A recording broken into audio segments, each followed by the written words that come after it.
Salah satu penyimpangan akidah ada 5 poin kata para ulama.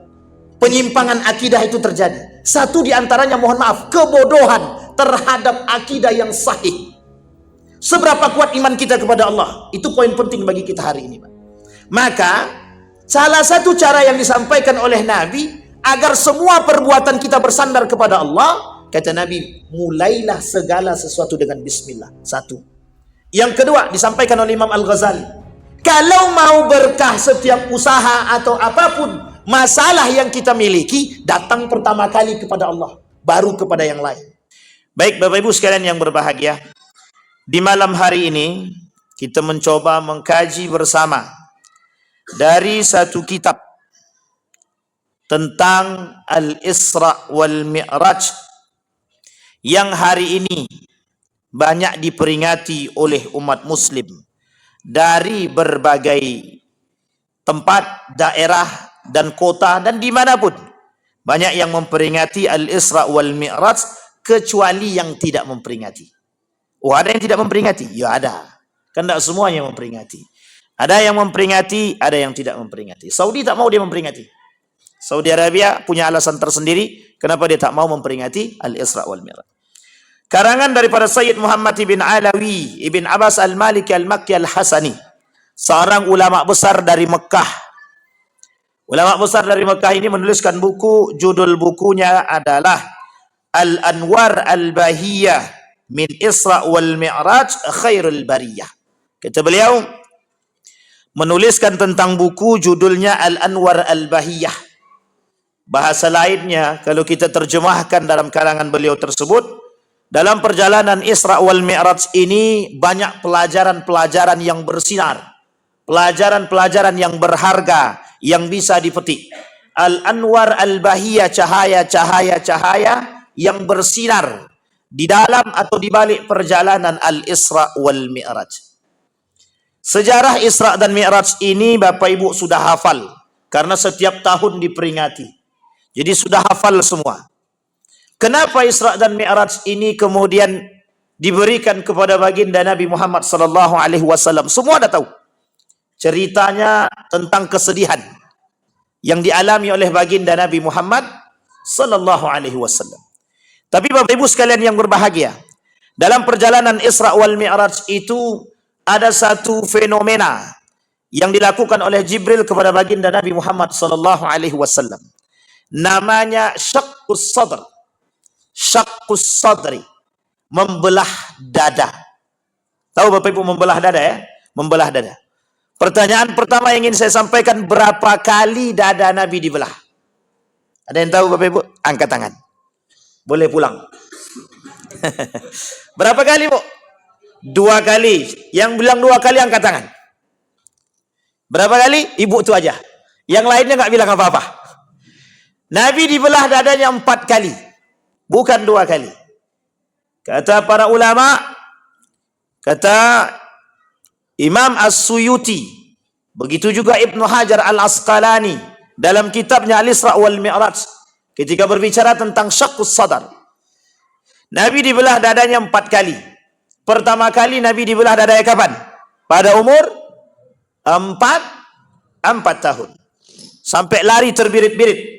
Anak daripada siapa? Anak siapa yang lari? Siapa yang menyusui? Halimatus Sa'diyah. Ketika dibelah dadanya dibersihkan. Lari anak Halimatus Sa'diyah. Kemudian disampaikan ke ibunya, kemudian diambil, Nabi diambil, kemudian diantar pulang. Yang kedua, pada umur berapa?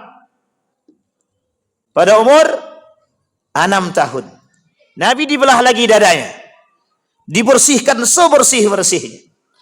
Kemudian yang ketiga. Kapan yang ketiga? Yang ketiga. Ayo Bapak Ibu. Ketika Nabi mau bertemu dengan Sang Pencipta. Nabi nggak pernah ketemu Sang Pencipta, betul.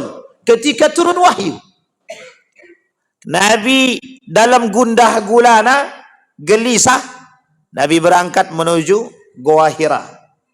Lama bertahanus. Tapi sebelum bertahanus, sebelum dia bertemu dengan wahyu yang diturunkan kepada Nabi, dibersihkan dulu. Syaqqus sadar. Yang ketiga.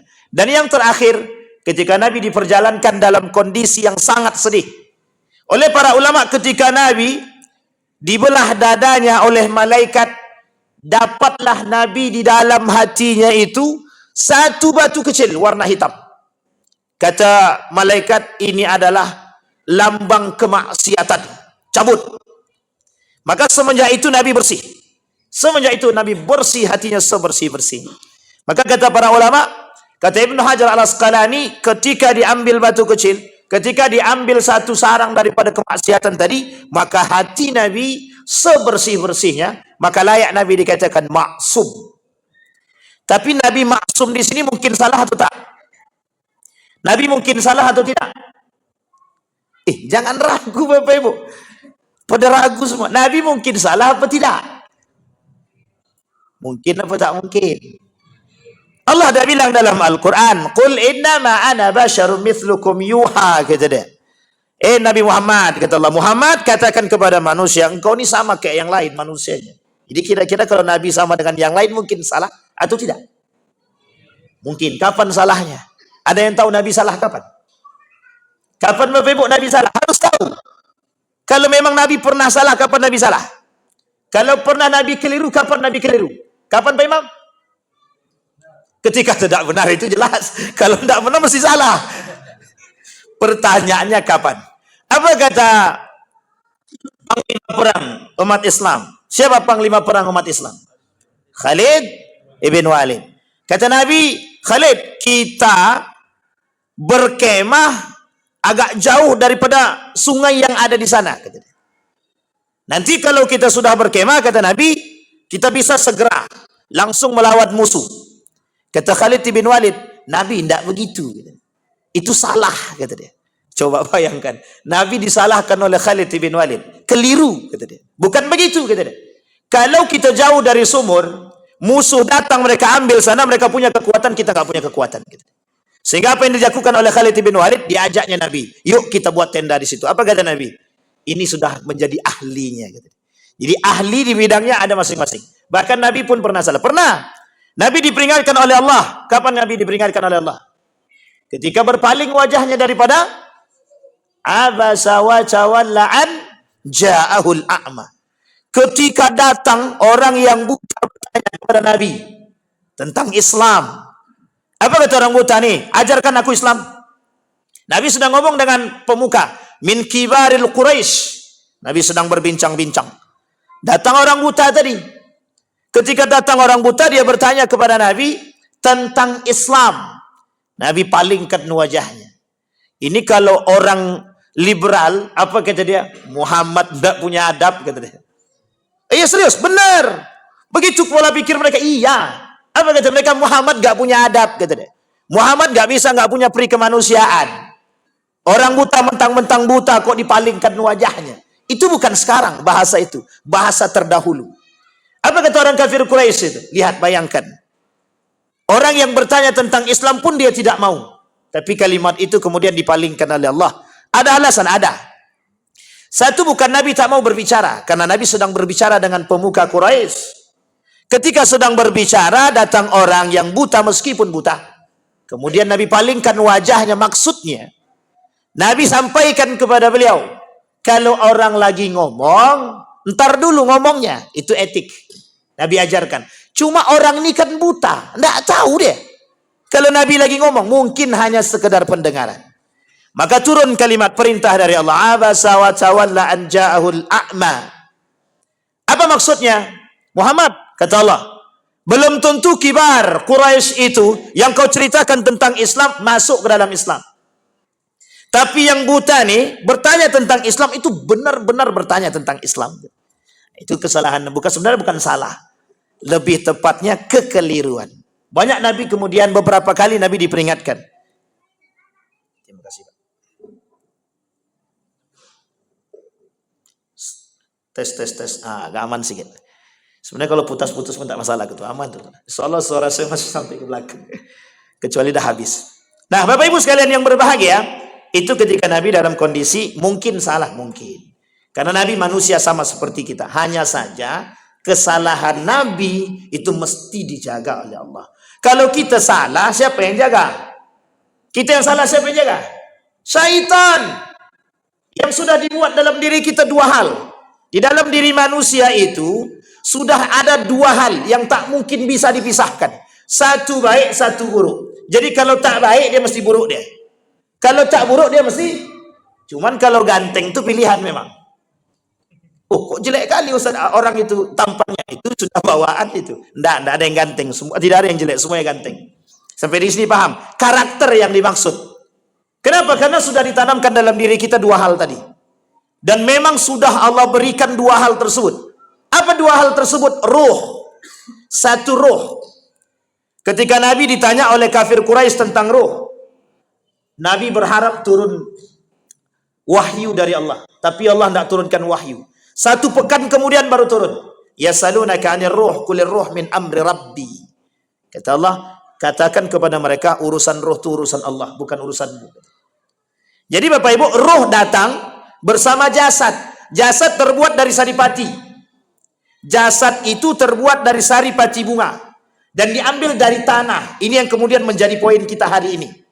Jadi kalau manusia diciptakan dari tanah, itu diambil dari saripati tanah.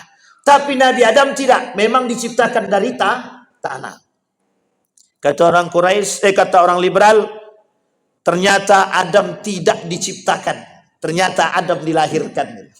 Ini memang orang-orang liberal tuh sukanya yang aneh-aneh memang. Apa kata dia? Ternyata Adam dilahirkan, bukan diciptakan. Tapi kita tak bahas itu. Singkat cerita Bapak Ibu, di dalam diri kita ini ada jasad, ada roh. Yang roh datang dari Allah mesti bersih, kata para ulama, mesti bersih. Kemudian jasad itu mesti bercampur. Jasad itu mesti bercampur. Campur dengan apa? Kalau diambil dari tanah, tanah itu banyak campurannya. Yang makan kubis hari ini, tahu kubis? Tahu Bapak Ibu kubis? Baik, sekarang saya tanya, pupuk kubis itu dari mana? Dari, mohon maaf agak apa sedikit ya, agak kotor sedikit, manusia. Itu pupuk terbaik. Nah, cuman jangan dibayangkan pas lagi makan kubis ini, baik, jangan. Tidak akan makan nanti kita. Nah, kembali kepada poin Bapak Ibu sekalian yang berbahagia. Nabi dalam kondisi yang sangat galau dan gelisah, dibersihkan hatinya, syaqqas sadar. Hatinya dibersihkan oleh Jibril, kemudian sebelum diberangkatkan. Perjalanan Isra wal Mi'raj ini Bapak Ibu sekalian yang berbahagia satu malam. Dan semua sudah sepakat itu. Ittafaqal ulama, semua perjalanan satu malam. Maka turun kalimat subhanalladzi yang tadi dibacakan oleh adik kita tadi. Kalimatnya subhanalladzi asra bi 'abdihi. Allah mulai dengan kalimat pujian dulu kepada Allah. Bukan tanpa alasan. Kenapa Allah mulai dengan kalimat subhanalladzi atau subhana? Ada yang bisa jawab? Kenapa Allah mulai dengan kalimat subhana? Jawabannya sederhana Pak Ustaz. Suka Allah aja. Ya memang begitu memang. Tapi ada alasan, ada. Kalimat subhanalladzi, pujian kepada Allah itu isyarat bagi kita semua. Kata Allah, kenapa aku mulai kalimat itu dengan pujian kepadaku? Karena mesti banyak yang tidak akan percaya dengan cerita tersebut. Mesti tidak akan percaya. Kenapa? Mesti tidak percaya ini hanya terjadi pada orang yang tidak beriman kepada Allah dan Rasulnya. Kita bayangkan, ketika itu Nabi hidup, sahabat ada. Yang percaya dengan perjalanan Isra wal Mi'raj berapa banyak? Yang zahir dalam catatan, dalam sejarah, dalam tarikh, itu cuma satu orang. Siapa dia? Abu Bakrin Siddiq. Itu pada cerita yang kedua. Cerita yang pertama Abu Bakar tidak ada. Nabi turun, ada Abu Jahal di situ.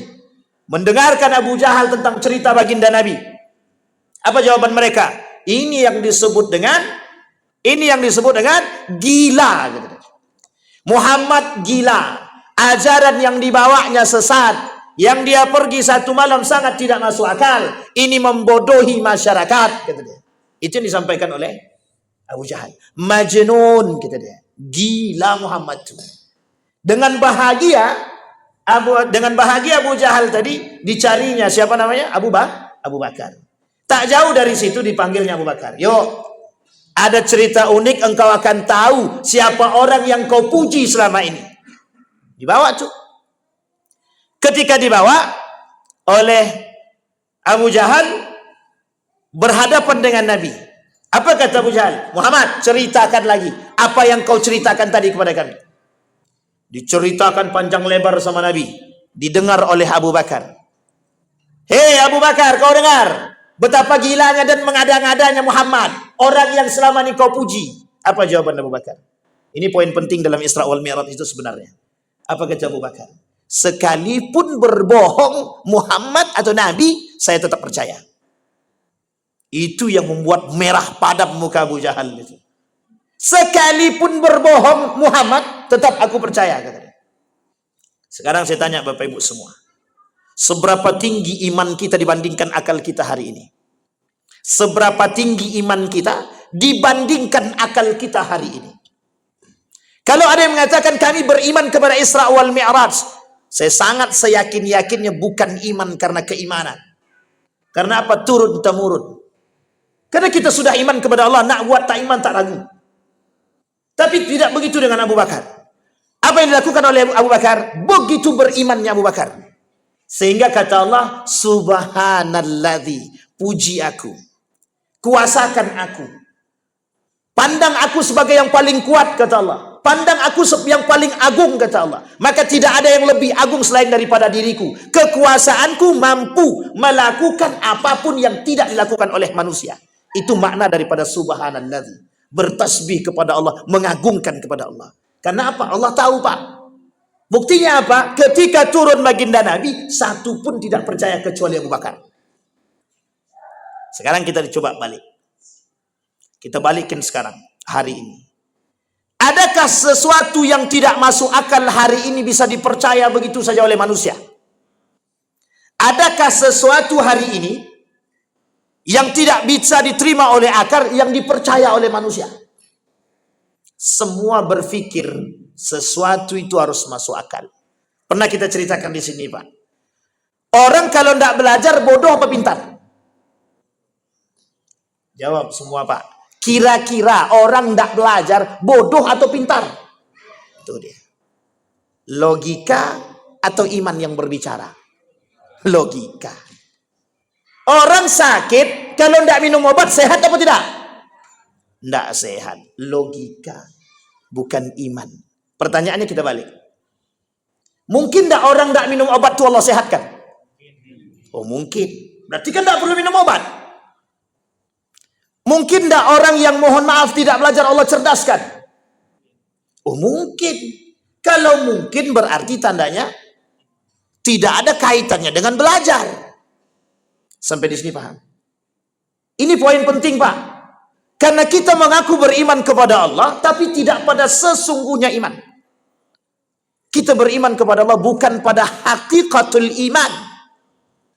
Mana yang bisa kita terima dengan akal, kita iman. Mana yang tak bisa dengan kita terima dengan akal, kita tak beriman.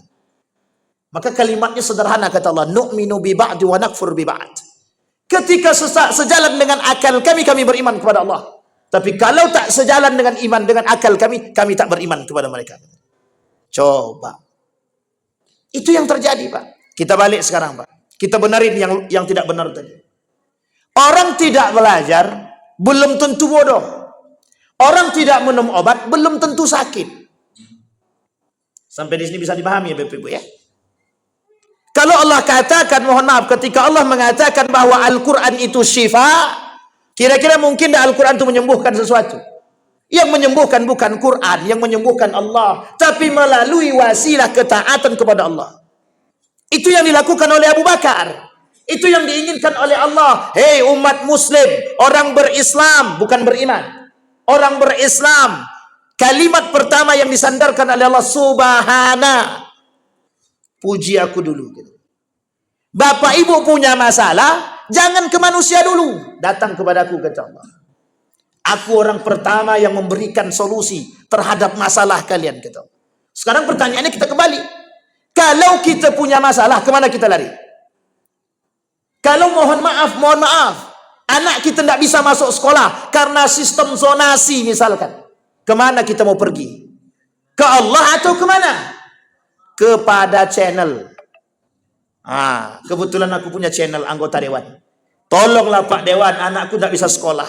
Wih, coba bayangkan. Mohon maaf Pak, yang keluar dari hasil daripada apa yang mereka lakukan, akan mereka katakan, tadi aku dibantu sama anggota dewan tu, alhamdulillah. Sudah kalimat terakhirnya alhamdulillah, tapi mohon maaf kalau dia beriman bahwa laki-laki tadi, anggota dewan tadi mampu memberikan bantuan kepada dia, kufur dia.